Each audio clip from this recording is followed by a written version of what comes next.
À 19h16, un pays s'efface des écrans mondiaux et l'ordinaire d'un scrutin bascule soudain vers une disparition organisée. Des files d'électeurs, encore visibles l'après-midi, deviennent silence, preuve que l'infrastructure numérique peut transformer la visibilité civique en variable politique, sans discours, sans edit, sans images, sans contradiction. Que reste-t-il de la voix citoyenne quand ce précédent résonne du Sahel d'Ibrahim Traoré jusqu'aux côtes de l'océan Indien, et pourquoi devrait-il nous concerner directement ? Un futur se dessine, où le mutisme devient instrument de pouvoir, redéfinissant la démocratie par l'interrupteur, et la responsabilité collective s'en trouve déplacée. Ce récit ne cherche pas à rejouer la nuit tanzanienne comme un fait isolé, ni à en faire un symbole abstrait. Il propose autre chose. Comprendre ce que signifie, concrètement, la disparition soudaine de la visibilité dans une société connectée, et pourquoi ce mécanisme dépasse largement un contexte national. L'enjeu est simple, savoir reconnaître les signes avant que l'interrupteur ne tombe.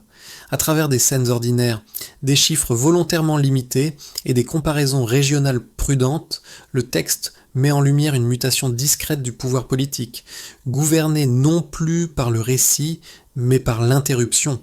Ce déplacement modifie la relation entre État, citoyens et institutions, sans annonce officielle, sans rupture juridique explicite.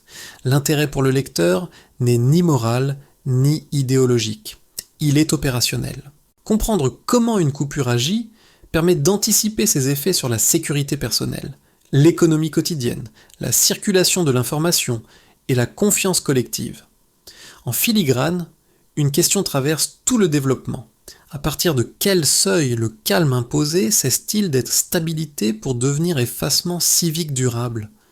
C'est cette frontière invisible que les parties suivantes vont progressivement rendre lisible. La coupure de 19h16 n'a pas surpris par sa durée, mais par sa banalité apparente dans un continent où ce geste s'est répété 33 fois en une seule année. Ce chiffre suffit à déplacer la lecture. La Tanzanie n'entre pas dans l'exception, elle s'inscrit dans une continuité déjà installée. Cette révélation change immédiatement d'échelle. L'événement n'est plus seulement une nuit électorale tendue, mais un signal parmi d'autres d'un schéma politique désormais disponible. En amont de la coupure, rien ne semble spectaculaire. Les bureaux de vote fonctionnent, les radios commentent avec retenue. Les files d'attente traduisent moins une confiance sereine qu'un besoin d'être compté, vu, reconnu. Le réseau tient encore, mais la confiance, elle, montre déjà des fissures. Depuis l'indépendance, un même parti structure la vie politique tanzanienne, transformant progressivement un idéal fondateur en routine institutionnelle. Les réformes annoncées ont nourri des attentes, puis laissé place à un resserrement progressif de l'espace médiatique et de l'opposition. Cette tension latente précède la panne. Elle ne naît pas d'elle. Lorsque les écrans se figent, la coupure agit comme révélateur d'un équilibre déjà fragilisé. Dans les heures précédant 19h16, les signaux faibles s'accumulent, la connexion ralentit, les messages mettent plus de temps à partir. Les forces de sécurité se repositionnent sans explication claire. Les rumeurs circulent plus vite que les confirmations officielles. Pris isolément, chaque indice paraît anodin. Ensemble, ils dessinent une bascule imminente. Ce contexte explique pourquoi la coupure résonne au-delà de Dar es Salaam. Dans plusieurs analyses régionales, des trajectoires différentes sont mises en regard, du Sahel associé à Ibrahim Traoré jusqu'à l'Afrique de l'Est. Il ne s'agit pas d'établir une équivalence directe, mais de souligner une question commune. Lorsque la visibilité disparaît, qui décide encore de ce qui peut être vu ? La nuit tanzanienne ne crée pas une crise nouvelle, elle rend visible par son silence même une transformation déjà à l'œuvre. L'infrastructure devient le lieu central du pouvoir et l'absence d'information, une architecture politique à part entière. Au cœur de cette nuit suspendue, deux trajectoires ordinaires permettent de saisir ce que signifie concrètement la disparition soudaine de la visibilité publique. Elles ne représentent donc pas des camps opposés, mais deux faces d'un même effacement. Acha, 23 ans, étudiante à Dar es Salaam, a voté à l'aube sous un parapluie usé. Pour elle, le geste comptait tant qu'il restait visible. Lorsque les réseaux s'éteignent, ce geste banal devient fragile. Sa mère entame alors une recherche nocturne à travers une ville disloquée, passant d'hôpital en hôpital, plongée dans l'obscurité. Sans liste, sans confirmation, sans message, chaque déplacement devient un pari. L'attente se transforme en angoisse méthodique, produite non par la violence directe, mais par l'absence totale d'informations vérifiables. À l'autre extrémité de la ville, Moussa, jeune soldat affecté près du terminal des ferries, incarne l'envers du même phénomène. Il s'était engagé pour financer ses études, pas pour devenir gardien du silence. Cette nuit-là, ses ordres changent sans cesse. Avancer, reculer, tenir la position. Face à lui, des silhouettes qui ressemblent davantage à ses amis qu'à des ennemis. Quand l'information disparaît, la méfiance devient doctrine et la doctrine sert de justification. Ces deux récits ne se croisent pas par hasard. Ils montrent comment une coupure redistribue immédiatement le risque. Pour Acha, être vu devient une condition de sécurité. Pour Moussa, voir clairement devient presque impossible. Entre les deux, l'État ne parle plus, il interrompt. L'impact précoce est net. La coupure n'interrompt pas seulement la communication, elle déplace la responsabilité vers les individus, sommés de décider sans repère, sans preuve, sans relais. Quand la lumière tombe, la responsabilité change de camp. Avant la coupure, la ville retenait encore son souffle. Après la coupure, elle s'est refermée comme un poing. La première phase se déroule dans une normalité tendue. Les bureaux de vote ferment, sans incident majeur. Les rues restent animées. Les radios commentent avec prudence, pesant chaque mot. Les téléphones vibrent encore, et beaucoup imaginent une soirée agitée mais maîtrisable. Rien à ce stade ne laisse présager une disparition totale. L'ordre semble fragile, mais intact. Puis viennent les signaux faibles. Ils apparaissent presque simultanément, sans coordination visible. La connexion ralentit. Les messages mettent plus de temps à partir. Les écrans hésitent avant d'actualiser. Les commerçants commencent à fermer plus tôt que prévu, non par consigne officielle, mais par instinct.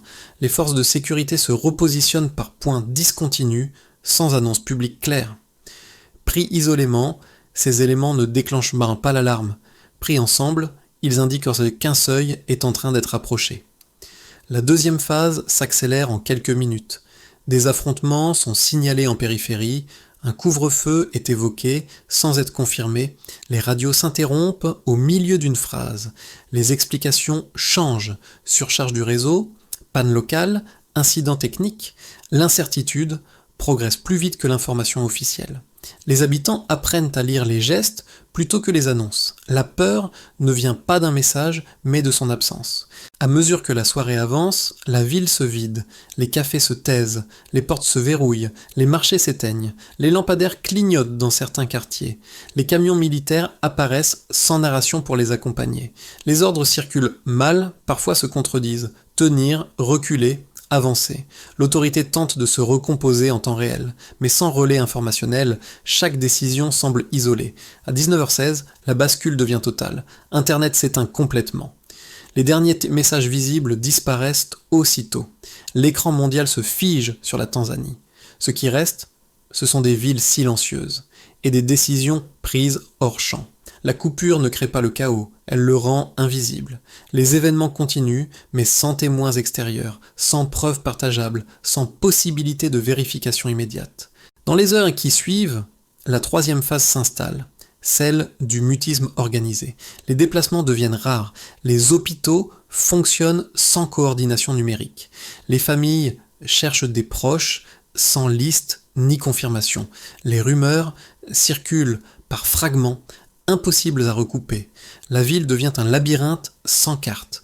La violence, lorsqu'elle existe, ne disparaît pas. Elle sort simplement du champ public. Cette séquence n'a rien d'improvisé. Elle correspond à un enchaînement déjà observé ailleurs sur le continent. Protestations, restrictions, blackout, silence présenté comme retour au calme. Dans ces comparaisons régionales, certains analystes évoquent des débats similaires du Sahel associé à Ibrahim Traoré jusqu'aux capitales d'Afrique de l'Est. Non pour assimiler des contextes distincts, mais pour souligner une logique commune. Lorsque la visibilité est suspendue, le pouvoir n'a plus besoin de convaincre. La nuit tanzanienne révèle un ensemble d'un mécanisme précis. La coupure agit comme un accélérateur. Elle condense en quelques heures des tensions accumulées sur des mois. Elle transforme une crise politique en expérience sensorielle du silence. Et surtout, elle laisse derrière elle une trace durable, la certitude qu'à tout moment, l'espace public peut disparaître sans avertissement. Avant la normalisation des coupures, l'Internet fonctionnait comme un espace public continu. Après, il devient un levier politique assumé. Cette bascule se mesure sans recourir à une avalanche de données, mais à travers 3 repères chiffrés sobres, suffisants pour comprendre ce que la nuit tanzanienne a réellement déplacé. Un premier chiffre s'impose, 33 coupures d'Internet recensées sur le continent africain en une seule année récente. Ce chiffre indique une circulation régionale de la coupure comme option politique. Pris isolément, ce nombre pourrait sembler technique, presque administratif. Inscrit dans le temps long, il révèle autre chose. L'interruption n'est plus un dernier recours face à une crise extrême, mais un outil intégré à la gestion des tensions politiques. La Tanzanie n'apparaît donc pas comme une anomalie, mais comme un maillon visible d'une chaîne déjà constituée. Cette lecture modifie profondément l'interprétation de 19h16. Il ne s'agit plus d'une panne qui dérape, mais d'une méthode qui circule, se perfectionne et se banalise. Un second chiffre éclaire la situation, 24 millions de dollars de pertes économiques estimées à court terme. Cette estimation reflète les échanges formels, mais ignore l'économie informelle majoritaire. Derrière ce montant se cachent des réalités très concrètes. Des marchandises bloquées, des prises de pêche perdues, des transports interrompus sans coordination, des marchés fermés du jour au lendemain. Surtout, cette estimation ne mesure pas la confiance, variable invisible mais centrale. Les flux financiers peuvent reprendre rapidement. Les réflexes de prudence, eux, persistent. Dans les jours qui suivent la coupure, de nombreux acteurs économiques intègrent une nouvelle donnée silencieuse, la possibilité que tout s'arrête sans avertissement. Cette anticipation modifie durablement les comportements, freine l'initiative et renchérit le coût du risque. Enfin, un troisième chiffre complète le tableau, 60% de la population africaine a moins de 30 ans. Cette démographie rend chaque coupure plus inflammable que stabilisatrice. Pour cette génération, la connexion n'est pas un confort, mais une extension sociale. Être visible en ligne équivaut à exister publiquement. Couper l'Internet revient alors à suspendre une forme de reconnaissance collective. Ce décalage générationnel explique pourquoi les coupures produisent souvent l'effet inverse de celui affiché. Elles calment l'image à court terme, mais alimentent la défiance à moyen terme. Le silence n'apaise pas durablement. Il accumule. Pris ensemble, ces 3 chiffres éclairent un même mécanisme. La coupure retire simultanément la visibilité, la coordination et la preuve. Sans image, les événements ne disparaissent pas. Ils deviennent invérifiables. Sans message, les consignes se fragmentent. Sans trace, les responsabilités se diluent. Ce triptyque explique l'efficacité immédiate du blackout, mais aussi son coût politique différé. Dans les débats régionaux, cette lecture est désormais discutée ouvertement. Des trajectoires politiques différentes sont comparées, parfois opposées, mais traversées par une même interrogation sur la souveraineté informationnelle. Le nom d'Ibrahim Traoré apparaît régulièrement comme point de référence symbolique dans ces échanges, non pour assimiler des contextes distincts, mais pour poser une question commune: jusqu'où un pouvoir peut-il aller en affirmant protéger l'ordre en retirant la visibilité? Les chiffres ne racontent pas toute l'histoire. Ils font mieux. Ils bornent le réel et empêchent de réduire la nuit tanzanienne à un simple incident technique. Ils montrent que la coupure est efficace à court terme, coûteuse à moyen terme et corrosive à long terme. La question qui demeure n'est donc pas statistique, elle est politique. Combien de fois un État peut-il appuyer sur l'interrupteur avant que le silence ne devienne sa principale preuve d'autorité? 2 lectures s'opposent lorsqu'il s'agit d'évaluer la coupure d'Internet pendant une crise électorale et chacune mérite d'être examinée sans caricature. Le premier argument, avancé par les autorités et certains responsables sécuritaires, affirme que l'interruption temporaire des réseaux permet d'éviter l'escalade. Dans cette logique, les plateformes numériques amplifieraient la rumeur, accéléreraient les mouvements de foule et compliqueraient le maintien de l'ordre. Couper la connexion serait alors d'une mesure préventive comparable à un couvre-feu informationnel. L'objectif ne serait pas de faire taire durablement, mais de gagner du temps, de calmer les tensions visibles et de protéger des vies en limitant la propagation du chaos. Le second argument repose sur la souveraineté technique. L'État, dit Simbas ses défenseurs, reste maître de ses infrastructures. Internet n'est pas un droit absolu, mais un service conditionné à la stabilité collective. En période de tension extrême, suspendre ce service relèverait d'un arbitrage pragmatique entre liberté et sécurité.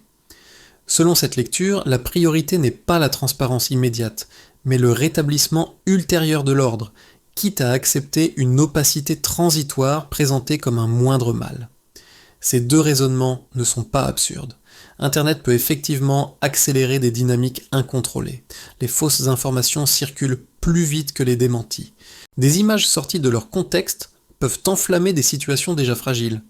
Reconnaître ces risques est nécessaire pour ne pas idéaliser l'espace numérique comme intrinsèquement pacificateur. Cependant, la nuit tanzanienne met en lumière une faille centrale dans ses justifications. Le silence n'a pas supprimé la violence. Il l'a déplacée hors champ. Les affrontements n'ont pas cessé lorsque les réseaux se sont éteints. Ils sont simplement devenus impossibles à documenter. Les ordres contradictoires reçus par les forces de sécurité, les hôpitaux débordés, travaillant sans coordination, les familles cherchant des proches sans liste ni confirmation montrent que l'absence d'information a ajouté de la confusion là où l'argument sécuritaire promettait de la clarté. Quant à la souveraineté technique, elle se heurte à une réalité sociale simple. Lorsqu'un État coupe la visibilité, il coupe aussi les mécanismes de responsabilité. Sans témoins, sans preuves, sans contre-récit, la confiance s'érode plus vite que l'ordre ne se rétablit. Une action réellement protectrice réduit la peur. Or, cette nuit-là, la peur s'est étendue précisément au moment où l'information a disparu. Et peu à peu, le silence devient une architecture du pouvoir. Ce qui change au milieu du récit n'est pas la durée de la coupure, mais sa fonction réelle. La nuit tanzanienne montre que l'interruption ne sert pas seulement à calmer une situation tendue, elle redessine le terrain politique lui-même. En retirant la visibilité, l'État ne suspend pas le débat public. Il le remplace par une asymétrie totale. D'un côté, une autorité qui continue de voir, de décider et de coordonner. De l'autre, une société rendue aveugle, privée de moyens de vérification et de narration partagée. Cette dissymétrie transforme la nature du pouvoir. La coupure n'est plus un outil ponctuel de gestion de crise, elle devient un filtre permanent sur ce qui peut exister publiquement. Les événements ne s'arrêtent pas lorsque le réseau disparaît. Les décisions non plus, ils se poursuivent simplement hors champ, sans traces partageables, sans images, sans archives citoyennes. Ce qui n'est pas visible ne disparaît pas, il devient indiscutable. Le silence agit alors comme un raccourci politique redoutablement efficace. C'est ici que la comparaison régionale prend tout son sens. Dans plusieurs débats africains sur la souveraineté informationnelle, des figures comme Ibrahim Traoré sont évoquées non comme des causes directes, mais comme des repères symboliques d'un même déplacement stratégique, contrôler l'infrastructure plutôt que le récit. À ce stade, une évidence s'impose. Si la visibilité constitue la dernière défense d'une démocratie fonctionnelle, alors la coupure en marque la ligne de fracture. Les effets de la nuit tanzanienne ne se répartissent pas uniformément. Ils touchent 4 groupes distincts, chacun révélant une facette spécifique du coût réel d'une disparition soudaine de la visibilité publique. Pour les institutions publiques, la coupure crée une illusion de contrôle renforcé. Les canaux officiels continuent de fonctionner, diffusant un message uniforme présenté comme rassurant. En parallèle, les voix critiques disparaissent, les observateurs indépendants perdent l'accès et la pluralité des récits s'effondre. Cette asymétrie protège l'image à court terme, mais fragilise la capacité d'action. Les ordres contradictoires, les déploiements incohérents et la surcharge des services d'urgence montrent un appareil qui se raidit plus qu'il ne se stabilise. Le silence centralise l'autorité, mais il expose aussi ses failles internes. Pour les entreprises et l'économie, l'impact est immédiat et désorganisateur. Les marchés ferment sans coordination, les chaînes logistiques se rompent, les produits périssables se détériorent à la faute de débouchés. Les transporteurs restent bloqués, incapable de confirmer des itinéraires ou des délais. Les pertes estimées donnent une idée de l'ampleur, mais elles ignorent l'économie informelle, pourtant dominante. Plus durable encore est l'effet psychologique. Après la coupure, chaque acteur intègre le risque d'un arrêt soudain. Cette anticipation silencieuse freine l'investissement, retarde les décisions et installe une prudence structurelle. Pour les citoyens ordinaires, la coupure transforme l'espace familier en territoire opaque. Les familles ne peuvent même plus vérifier si leurs proches sont en sécurité. Les déplacements deviennent des paris sans information fiable. Dans les hôpitaux, les patients arrivent sans identité numérique, sans possibilité de prévenir, sans liste centralisée. L'absence de réseau ne suspend pas la vie quotidienne. Elle la rend imprévisible. La peur ne naît pas d'une annonce officielle, mais de l'impossibilité de savoir. Être vu devient une condition de protection, et ne plus l'être, une vulnérabilité immédiate. À l'échelle régionale, la nuit tanzanienne agit comme un signal. Dans plusieurs capitales africaines, le débat s'intensifie. Une coupure constitue-t-elle une exception défensive ou un précédent stratégique ? Les comparaisons émergent avec d'autres épisodes récents, et la question de la souveraineté numérique s'impose. Le nom d'Ibrahim Traoré circule dans ces discussions comme point de référence symbolique, non pour assimiler des contextes distincts, mais pour interroger une tendance commune. Contrôler l'infrastructure suffit-il à redéfinir la légitimité politique ? Ces 4 niveaux racontent la même histoire sous des angles différents. Un pays peut disparaître brièvement des écrans, mais les conséquences, elles, s'inscrivent dans la durée. Le silence ne supprime pas les tensions, il les redistribue. Et lorsqu'il se retire, il laisse derrière lui une société qui se souvient avoir été rendue invisible. À moyen terme, la nuit où la Tanzanie a disparu du réseau n'impose pas un avenir unique. Elle ouvre 3 trajectoires plausibles, conditionnelles, dépendantes de décisions politiques et de seuils d'acceptation sociale. Elles ne prédisent rien, elles décrivent des directions possibles. La première est un scénario de base, celui d'une stabilisation fragile. Si les autorités rétablissent progressivement les services sans reconnaître pleinement la portée civique de la coupure, alors la vie quotidienne reprend, mais avec une mémoire active. Les marchés rouvrent, les transports se normalisent, les institutions communiquent davantage. Pourtant, l'idée qu'une interruption puisse survenir sans avertissement s'installe durablement. Les citoyens sauvegardent, évitent l'exposition publique, limitent leur dépendance au réseau, l'ordre est maintenu, mais il repose sur une vigilance diffuse plutôt que sur la confiance. La stabilité existe, mais elle est conditionnelle. Un deuxième chemin, plus optimiste, repose sur une respiration civique encadrée. Si la coupure est interprétée comme un signal d'alerte plutôt que comme un succès tactique, alors des ajustements deviennent possibles. Des consultations sont engagées. Les restrictions médiatiques sont partiellement assouplies, des mécanismes de transparence sont mis en place pour documenter toute interruption future. Dans ce cadre, la jeunesse connectée redevient une force de proposition. L'État conserve l'initiative mais accepte de partager la visibilité. La nuit du blackout n'est pas effacée, elle devient un point de départ pour une normalisation plus robuste, fondée sur des règles explicites. Le 3e scénario est plus sombre. Si la coupure est perçue comme efficace et peu coûteuse politiquement, alors elle s'installe comme précédent. Les périodes électorales suivantes s'accompagnent de restrictions préventives. Les interruptions deviennent plus fréquentes, parfois plus ciblées, souvent justifiées par des arguments techniques. Les organisations civiles se heurtent à des obstacles administratifs croissants. Les voix dissidentes se déplacent vers des réseaux parallèles, moins visibles et plus fragmentés. Dans ce cas, le silence cesse d'être exceptionnel. Il devient une méthode. Ces 3 trajectoires partagent un point commun, elles dépendent moins des discours que des seuils de tolérance collective. Si la société considère l'interruption comme un coût inévitable, elle se répète. Si elle l'identifie comme une atteinte civique mesurable, elle recule. La recommandation de fond n'est pas normative, mais analytique. Observer ce que l'État documente, ce que la société tolère, et ce qui reste sans trace. C'est là que se joue l'issue, non dans les annonces, mais dans la gestion de la visibilité. Derrière les débats institutionnels et les comparaisons régionales, la coupure agit d'abord sur des trajectoires ordinaires. Elle modifie des comportements concrets, souvent sans bruit, mais avec des effets durables. 3 groupes permettent de saisir cette translation intime du politique vers le quotidien. Pour les jeunes connectés, la coupure constitue une rupture identitaire. Leur vie sociale repose sur la circulation continue des messages, des images et des preuves. Lorsque le réseau disparaît, ce n'est pas seulement un outil qui s'éteint, mais un espace d'existence publique. Beaucoup découvrent alors que la liberté se mesure parfois à la possibilité d'émettre un signal, même bref. Une première adaptation consiste à diversifier les canaux, à ne plus dépendre d'un seul vecteur de visibilité, afin de préserver une continuité minimale en cas d'interruption. Pour les travailleurs du quotidien, l'impact est plus matériel, mais tout aussi structurant. Vendeurs de marché, chauffeurs, pêcheurs ou enseignants voient leur routine se briser sans explication.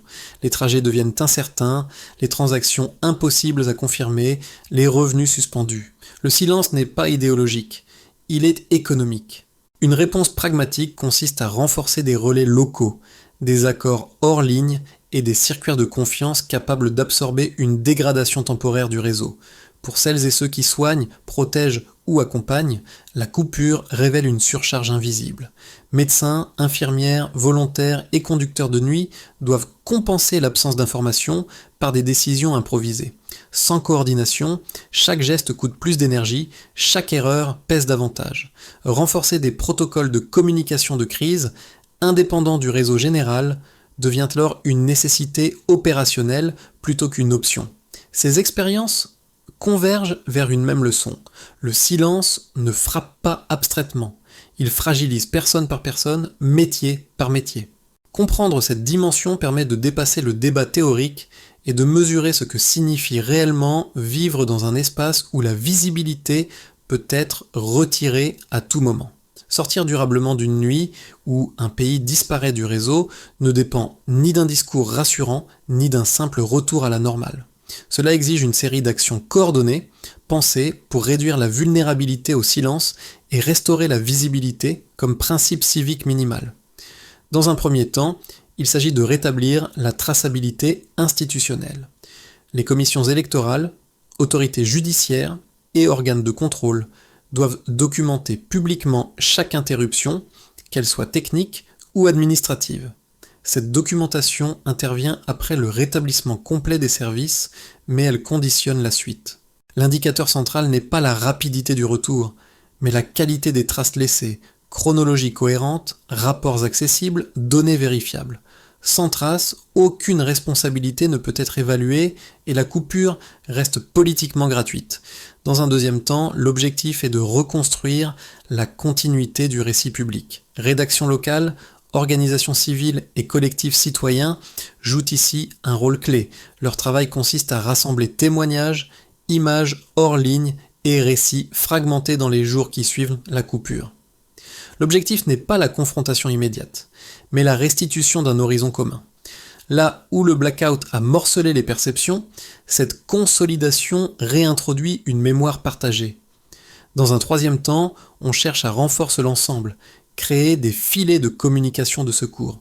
Communautés techniques, universités et ingénieurs peuvent développer des solutions dégradées capables de fonctionner sans dépendre d'un point de contrôle unique. Ces dispositifs se préparent en amont et se mesurent à une seule chose, leur capacité à maintenir un minimum de signal quand l'infrastructure centrale s'éteint. Enfin, dans un quatrième temps, il s'agit d'ouvrir un cadre plus large, fixer un seuil collectif régional. À l'échelle africaine, les débats sur la souveraineté numérique se multiplient. Dans ces discussions, des figures souvent citées comme Ibrahim Traoré apparaissent non comme des modèles, mais comme des repères dans un débat continental.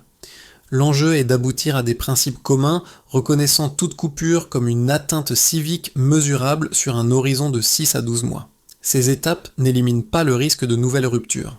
Elles offrent de mieux, des repères pour que le silence ne puisse plus s'installer sans laisser de preuves. Au matin qui a suivi, l'image d'Acha, avançant sous son vieux parapluie, est restée comme un fil discret. Ce n'était plus un symbole politique, mais un geste obstiné. Continuer à marcher quand personne ne regarde. Sa mère, errant de couloir en couloir pendant la nuit, cherchait un visage plutôt qu'un nom. Cette quête résume ce que le blackout a réellement produit, une société contrainte de se reconnaître sans miroir. Le récit de Moussa résonne autrement, mais avec la même intensité. Ces ordres contradictoires, reçus dans l'obscurité, ont tracé une frontière fragile entre devoir et doute. Lorsque la lumière se retire, cette frontière se brouille, et chacun doit décider seul de ce qu'il croit encore légitime. Ce sont ces décisions silencieuses, prises hors caméra, qui laissent les traces les plus durables. Dans les échanges régionaux, le nom d'Ibrahim Traoré circule alors comme point de comparaison symbolique, non pour juger des trajectoires distinctes, mais pour rappeler une question persistante: qu'est-ce qu'un État protège réellement lorsqu'il contrôle le silence? La Tanzanie n'a pas disparu. Elle a révélé ce qui arrive quand la visibilité devient conditionnelle. La ville a repris son rythme. Les marchés ont rouvert. Les voix sont revenues. Pourtant, quelque chose demeure suspendu. La mémoire d'avoir été rendue invisible ne s'efface pas facilement. Le blackout s'éteint. La trace, elle, demeure. Cette histoire ne s'arrête pas aux frontières de la Tanzanie, ni à la chronologie d'une seule nuit. Elle concerne toute société connectée qui accepte, parfois sans le dire, que la visibilité puisse devenir conditionnelle. Lorsque les réseaux s'éteignent, ce ne sont pas seulement des flux techniques sans qui disparaissent, mais les liens par lesquels une population se reconnaît, se contredit et se rassure collectivement. Observer ces moments de calme soudain devient alors un exercice civique. Que cache ce silence? Que rend-il impossible à vérifier? Que déplace-t-il hors champ? Les débats régionaux, où des figures comme Ibrahim Traoré sont régulièrement citées comme repères symboliques, montrent que la question dépasse largement un cas national. Elle touche à la définition même de la souveraineté à l'ère numérique. Partager ce récit, en discuter, le confronter à d'autres expériences, permet de maintenir un espace commun là où l'interrupteur menace de le refermer. Parfois, une interrogation suffit à rouvrir une visibilité. La lumière ne revient jamais par hasard. Elle revient parce que quelqu'un la réclame.